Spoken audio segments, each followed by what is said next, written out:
day 18 of Advent, and I'm going to be reading the story of Elizabeth and Zechariah, and the story is called The World's Longest Quiet Game.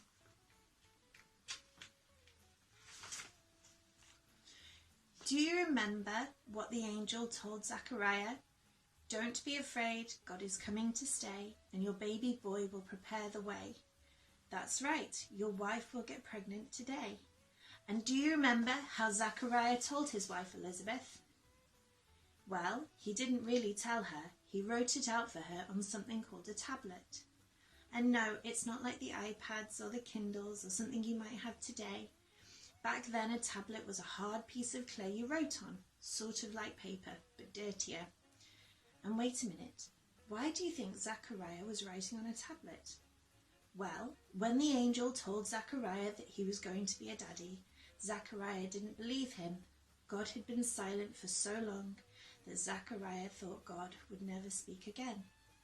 The angel must have had a sense of humour because he said, Zechariah, don't you think God has something to say? I'll tell you what, because you didn't believe me, you won't be able to talk at all until your baby boy is born.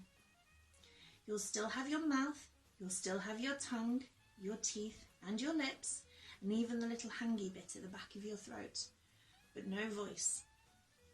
Sure enough, when Zechariah walked out of the temple, he couldn't say a word.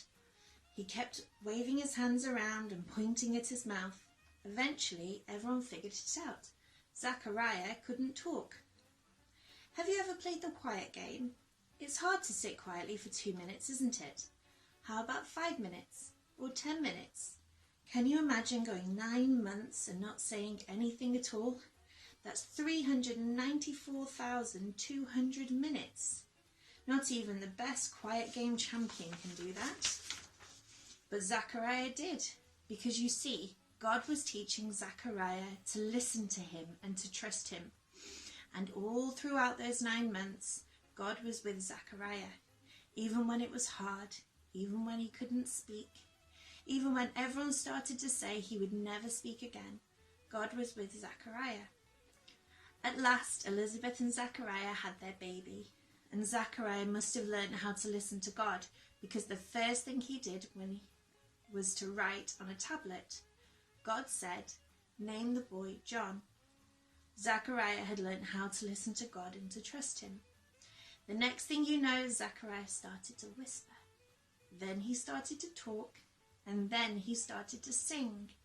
God had given him his voice back. Zechariah could hardly contain his excitement.